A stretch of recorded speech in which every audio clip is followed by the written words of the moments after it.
आज पूरी दुनिया उत्सुकता के साथ 22 जनवरी के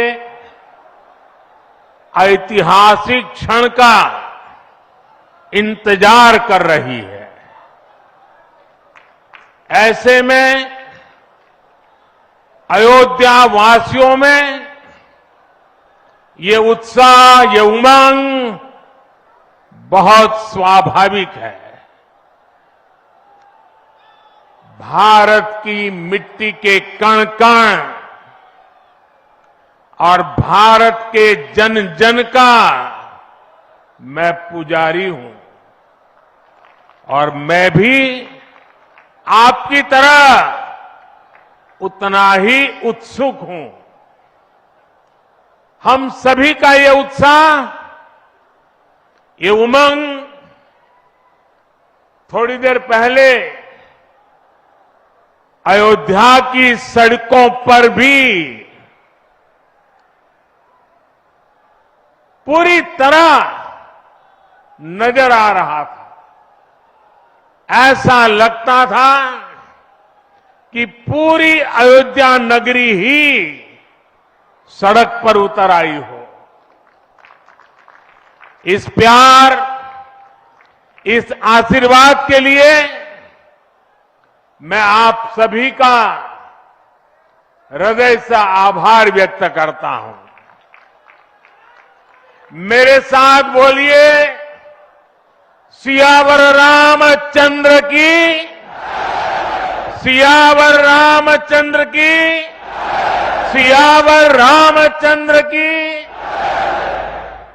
उत्तर प्रदेश की गवर्नर आनंदीबेन पटेल, यहां के लोकप्रिय मुख्यमंत्री योगी आदित्यनाथ जी, मंत्रिमंडल में मेरे सहयोगी ज्योतिरादित्य जी, अश्विनी वैष्णव जी, वीके सिंह जी, उत्तर प्रदेश के deputy CM Keshav Prasad Maurya ji, Brajesh Pathak ji, UP सरकार के अन्य मंत्रीगण, सभी सांसद और विधायकगण और विशाल संख्या में आए मेरे परिवारजनों,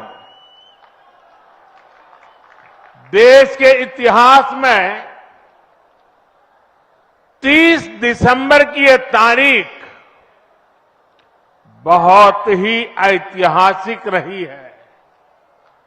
आज के ही दिन 1943 में नेताजी सुभाष चंद्र बोस ने अंडमान में झंडा फहराकर भारत की आजादी का जयघोष किया था। आजादी के आंदोलन से जुड़े ऐसे पावन दिवस पर आज हम आजादी के अमृत काल के संकल्प को आगे बढ़ा रहे हैं। आज विकसित भारत के निर्माण को गति देने के अभियान को अयोध्या नगरी से नई ऊर्जा मिल रही है। आज यहां 15,000 करोड़ रुपए से अधिक के विकास कार्यों का शिलान्यास और लोकार्पण हुआ है। इंफ्रास्ट्रक्चर से जुड़े ये काम आधुनिक अयोध्या को देश के नक्शे पर फिर से गौरव के साथ स्थापित करेंगे। कोरोना जैसी वैश्विक महामारी के बीच ये कार्य अयोध्या वासियों के अथक परिश्रम का परिणाम है। मैं सभी अयोध्या वासियों को इन परियोजनाओं के लिए अनेक अनेक बधाई देता हूं। मेरे परिवारजनों, दुनिया में कोई भी देश हो, अगर उसे विकास की नई ऊंचाई पर पहुंचना है तो उसे अपनी विरासत को संभालना ही होगा। हमारी विरासत हमें प्रेरणा देती है, हमें सही मार्ग दिखाती है। इसलिए आज का भारत पुरातन और नूतन दोनों को आत्मसात करते हुए आगे बढ़ रहा है। एक समय था जब यही अयोध्या में रामलला टेंट में विराजमान थे।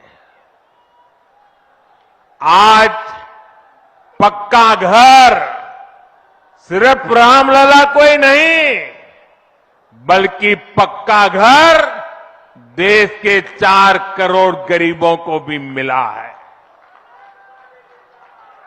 आज भारत अपने तीर्थों को भी संवार रहा है, तो वहीं डिजिटल टेक्नोलॉजी की दुनिया में भी हमारा देश छाया हुआ है।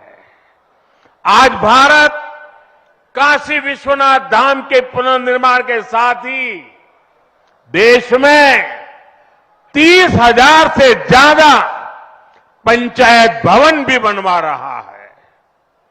आज देश में सिर्फ केदार धाम का पुनरुद्धार ही नहीं हुआ है, बल्कि 315 से ज्यादा नए मेडिकल कॉलेज भी बने हैं। आज देश में महाकाल महालोक का निर्माण ही नहीं हुआ है, बल्कि हर घर जल पहुंचाने के लिए पानी की 2 लाख से ज्यादा टंकियां भी बनवाई है। हम चांद, सूरज और समुद्र की गहराइयों के भी नाप रहे हैं, तो अपनी पौराणिक मूर्तियों को भी रिकॉर्ड संख्या में भारत वापस ला रहे हैं। आज के भारत का मिजाज यहां अयोध्या में स्पष्ट दिखता है। आज यहां प्रगति का उत्सव है, तो कुछ दिन बाद यहां परंपरा का उत्सव भी होगा। आज यहां विकास की भव्यता दिख रही है, तो कुछ दिनों बाद यहां विरासत की भव्यता और दिव्यता दिखने वाली है। यही तो भारत है। विकास और विरासत की यही साझा ताकत भारत को 21वीं सदी में सबसे आगे ले जाएगी।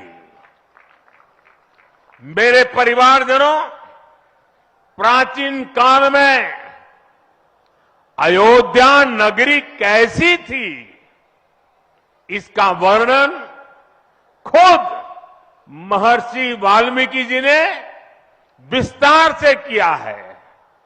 उन्होंने लिखा है, कोसलो नाम मुदितः स्फीतो जनपदो महान निविष्ट सरयू तीरे प्रभुत धन धान्यवान। अर्थात वाल्मीकि जी बताते हैं कि महान अयोध्यापुरी धन धान्य से परिपूर्ण थी, समृद्धि के शिखर पर थी और आनंद से भरी हुई थी। यानी अयोध्या में विज्ञान और वैराग्य तो था ही, उसका वैभव भी शिखर पर था। अयोध्या नगरी की उसी पुरातन पहचान को हमें आधुनिकता से जोड़कर वापस लाना है। साथियों, आने वाले समय में अयोध्या नगरी अवध क्षेत्र ही नहीं, बल्कि पूरे यूपी के विकास को ये हमारी अयोध्या दिशा देने वाली है। अयोध्या में श्री राम का भव्य मंदिर बनने के बाद यहां आने वाले लोगों की संख्या में बहुत बड़ी वृद्धि होगी। इसे ध्यान में रखते हुए हमारी सरकार अयोध्या में हजारों करोड़ रुपयों के विकास कार्य करा रही है, अयोध्या को स्मार्ट बना रही है।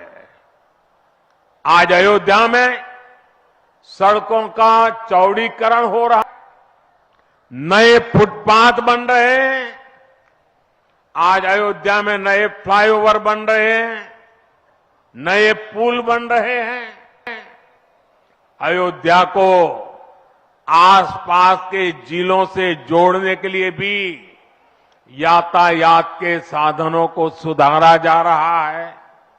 साथियों, आज मुझे अयोध्या धाम एयरपोर्ट और अयोध्या धाम रेलवे स्टेशन का लोकार्पण करने का सौभाग्य मिला है।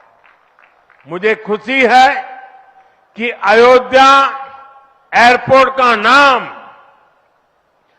महर्षि वाल्मीकि के नाम पर रखा गया है।